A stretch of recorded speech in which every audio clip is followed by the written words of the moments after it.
Lima Rocha pergunta. Não consegui compreender o entendimento que o senhor dá a essa frase. Como tenho pouco conhecimento da doutrina da Igreja Católica, gostaria de saber onde aparece essa fala. Ela aparece em Evangelho de João, capítulo 10, versículo, anotei aqui. Tem gente que sabe a Bíblia de cor, não sei. 10, versículo 34, onde, em geral, os comentadores se remetem a uma citação do Salmo 81, versículo 6. Porque, veja, os camaradas perguntaram por Jesus Cristo, não é por causa de alguma boa obra que queremos te apedrejar, mas por uma blasfêmia, porque sendo homem te fazes Deus. Respondeu-lhe Jesus, não está escrito na vossa lei, eu disse, vós sois deuses, quer dizer, Deus dizendo para ele, vós sois deuses. Se a lei chama deuses aqueles a quem a palavra de Deus foi dirigida, como acusai de blasfemo a quem o Pai santificou e enviou ao mundo, porque eu disse, eu sou o Filho de Deus. Então vamos lá, no Salmo está dito assim, sois deuses, sois todos filhos do Altíssimo. Então isto aqui faz parte, vamos dizer, da doutrina católica, que todos nós somos filhos, porém não diretamente e sim por adoção, a partir do primogênito que é nosso Senhor Jesus Cristo. Então, com, vamos dizer, a condição de imortalidade, tá certo? Nós adquirimos, evidentemente, um estatuto de deuses. Porque, como eu lhes lembrei na última aula, e acho que já lembrei várias vezes, uma única alma imortal dura mais do que toda a duração da história humana, e pode encarar toda a história humana como se fosse um momento da sua própria vida. Quer dizer, este sonho hegeliano de você unificar a história, eu digo, sim, você realiza isso, mas enquanto alma imortal, e não agora. Isso não quer dizer que você se transformou em Deus, porque Deus não conhece só a história humana, Deus conhece tudo instantaneamente e desde sempre. E isso você não vai poder fazer. Então, existe uma diferença quantitativa de nível de conhecimento que você tem, vamos dizer, que é acessível durante esta vida e o que é acessível após a morte entre aspas, tá certo? Então, a simples condição de imortalidade justifica esta frase, vós sois deuses, que é dita então duas vezes, uma no Antigo Testamento, no Salmo, e outra de novo no Evangelho de João. Quer dizer, a nossa condição de deuses deriva desta adoção, tá certo? Porém, esta adoção, ela em si não é condicional, porém você pode perdê-la. Agora, perdendo, porque aqui prossegue, sois todos filhos de Deus, porém morrereis como simples homens, e como qualquer príncipe caireis. Então, isso quer dizer que essa condição de Deus, ela é inerente à imortalidade, mas ela tem algo mais do que a imortalidade. Porque imortal você é de qualquer maneira, mas você vai para o inferno. Não pode haver penas no inferno se os condenados ao inferno cessam de existir. Eles não cessam de existir, e isto vamos dizer, eu me lembro aí do padre Miguel Pedroso, dizendo, não se iludam que a condenação ao inferno é uma extinção. Os condenados ao inferno rogarão pela extinção e não vão obtê-la. Então, você continua na eternidade. Então, quer dizer, a simples imortalidade ainda não é a mesma condição, a mesma coisa, tá certo? Que a condição de Deus. Para isso é preciso que, vamos dizer, a imortalidade seja completada, tá certo? Por algo que é a ressurreição da carne. Então, aí sim, aí você realmente é, vamos dizer, um Deus. Porém, potencialmente todos são. A promessa foi feita a todos, mas tem alguns que cairão. Então, é evidente que não somos deuses por essência, porque se o fôssemos por essência, o teríamos sido desde toda a eternidade. E teríamos existido desde sempre. Então, é uma forma especial. Por isso que não diz vós sois Deus. Não, diz vós sois deuses. Há uma diferença entre Deus e os deuses. Tá? Então, Deus é eterno. Os deuses são apenas imortais. Daí prossegue aqui o Fernando José da Silva. É normal que após a tomada de consciência da imortalidade surja em seguida um diabinho que tenta nos convencer de que estamos um passo à frente do resto da humanidade, tomado pela doença do materialismo. Diabinho não. Isso é o próprio diabo. Outra coisa que tem que botar na sua cabeça é o seguinte: o diabo se disfarça. Eu digo, se o diabo aparecer para a sua frente como um anjo de luz, ele não vai te enganar tanto quanto se ele aparecer para você com a sua própria cara. O diabo se disfarça em você. Ele mete ideias na sua cabeça e você pensa que é você que pensou aquilo. Então, você saber de onde vêm as suas ideias, isso é o que se chama, é a ciência que chama de discernimento dos espíritos. É uma ideia que eu estou pensando, um sentimento que eu tenho. Ele veio de mim mesmo, da minha própria natureza, né? Ele veio da influência do meio social, ele veio de uma substância que eu ingeri, ele veio de um anjo, ele veio de Deus, ele veio do nosso Senhor Jesus Cristo, ou veio do diabo. Então, isso aí precisa muita prática, né? Mas, daí prossegue aqui o Fernando José da Silva. Nas primeiras aulas do curso, o senhor dizia para evitar a impressão de que estamos numa torre de marfim, vendo os problemas da humanidade num camarote. Foi batata. Venho me esforçando para não assumir uma postura de tédio ou alienação frente a problemas que, diante da certeza de imortalidade, tornam-se pequenos, como o movimento revolucionário, os terríveis planos dos globalistas, a provável vitória de Dilma Rousseff nas próximas eleições para presidente. Isso é normal? Sim, nós estamos vivendo permanentemente em dois planos, né? E é este exatamente que é o nosso problema. Vós sois deuses, mas você pode cair como qualquer príncipe. Então, é por isso que, vamos dizer, as suas atitudes neste mundo são importantes para o seu destino pós-mortem. Porque a condição de imortalidade você já tem. Mas que imortalidade vai ser essa? Né? E que tipo de Deus vai ser você? Né? Esse é que é o problema. Por isso é que não dá para aceitar, pelo menos do meu ponto de vista, o dogma protestante da salvação apenas pela fé. Algo é preciso fazer, porque se existem pecados, é porque existem ações boas. Se não existissem ações boas, nada seria pecado. Eu dou uma martelada na cabeça do vizinho, esmago a cabeça dele, tanto faz. Tá certo?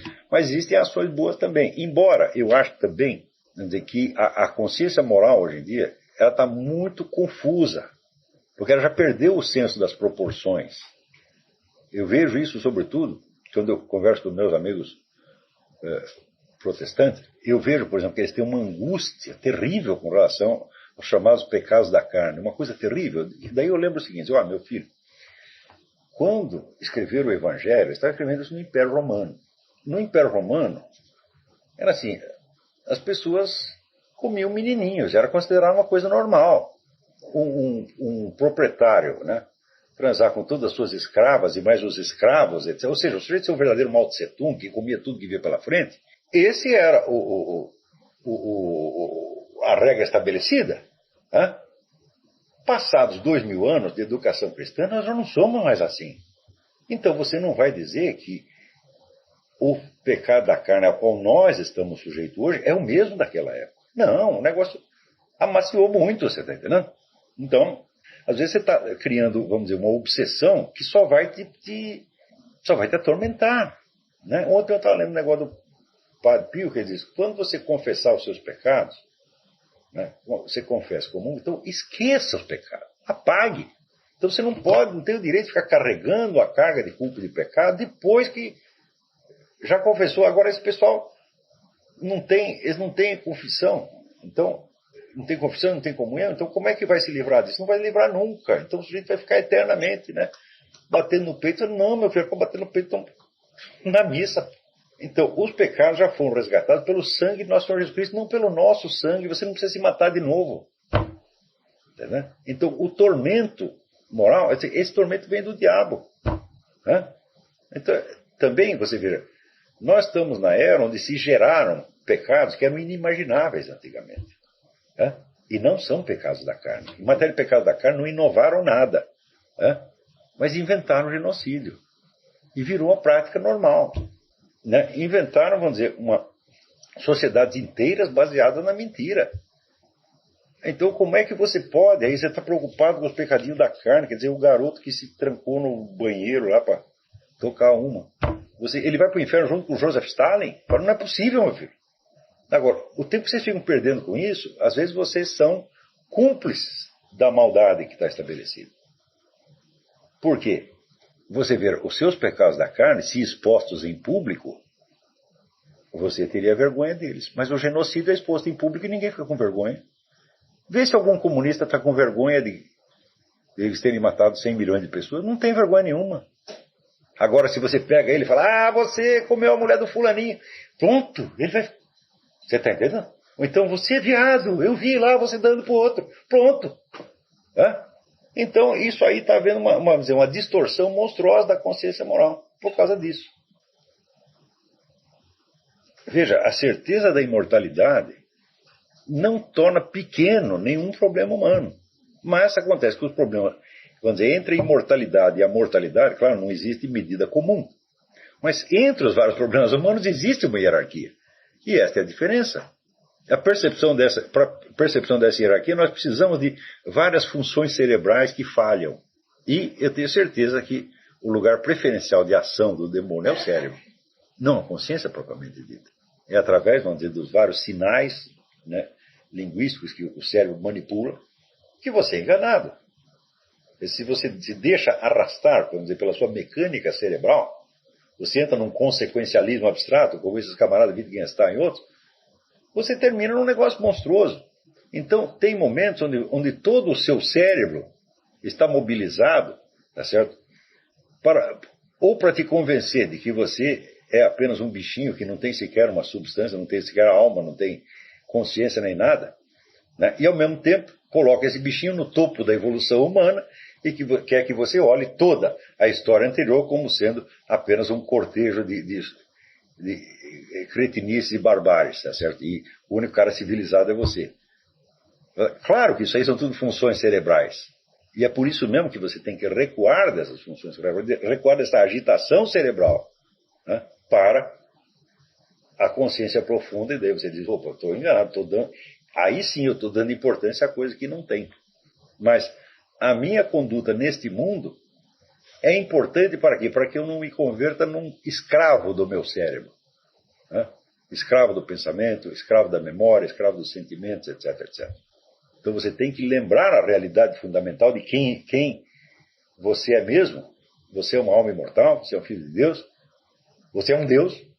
Então, não se deixe arrastar tão facilmente, não ceda tão facilmente às tentações do seu cérebro. E eu acho que hoje as tentações de natureza puramente cognitiva, que te fazem acreditar vamos dizer, na mentira estabelecida, no reino da mentira, né? Ou, por exemplo, te fazem acreditar na indestrutibilidade de certos poderes terrestres, os quais desaparecerão num relance. E eu acho que essas tentações hoje são muito mais perigosas do que as tentações da carne, meu Deus do céu. Você não está mais no mundo romano, tá certo? Muita coisa mudou e de geração para geração, vamos dizer, muitos valores que foram trazidos pelo cristianismo já foram absorvidos. Se você pegar, por exemplo, ler a história dos 12 Césares de Suetônio, depois que eu li aquilo, eu falei, olha, do ponto de vista erótico, por exemplo, um Adolf Hitler era um cara muito mais comportado, muito mais normal do que qualquer dos Césares. Para compensar, os Césares não inventaram campo de concentração. Então alguma coisa mudou e, portanto, na nossa escala de julgamento dos atos humanos, nós também temos que nos adaptar à situação real, entender qual é a situação real. Por exemplo, você acredita que os desejos sexuais provocam guerras? Foram os desejos sexuais que botaram 6 milhões de judeus no campo de concentração? Foram os desejos sexuais que mataram 60 milhões de pessoas na China? 70 milhões? Não tem nada que ver uma coisa com outra. Agora, eu vejo mais gente preocupada com pecados sexuais do que com essas coisas. Então tem algo errado nisso aí. Então assim, você cometeu pecados sexuais, você comeu a mulher do vizinho, você deu para não sei quem, você... Vai lá, confessa, comum, esqueça. Para com isso. Né? Não merece toda essa atenção que você está dando. Inclusive, isto é uma maneira... Vamos dizer, a vergonha causada pelos pecados sexuais é um instrumento de escravidão. Quando você confessa o pecado perante Deus, você não tem vergonha nenhuma, não existe vergonha perante Deus. Que vergonha é se esconder. Né? Então, se você está sentindo vergonha, é porque você não abriu os pecados para Deus. Você está entendendo? Quer dizer, o arrependimento perante Deus é um arrependimento jubiloso. Tá certo? Onde você vai na certeza do perdão. Você pode ter certeza. Se você... Olá, confessou como acabou. Então, para que ter vergonha? A vergonha você tem perante a sociedade humana. Então, é vergonha perante o mundo. Então, você está colocando o mundo, no sentido bíblico, como autoridade. E, portanto, você se torna objeto de chantagem, se torna alvo de chantagem. A chantagem é um instrumento do demônio para manter as pessoas tudo de cabeça baixa. Nunca baixa a cabeça perante seres humanos.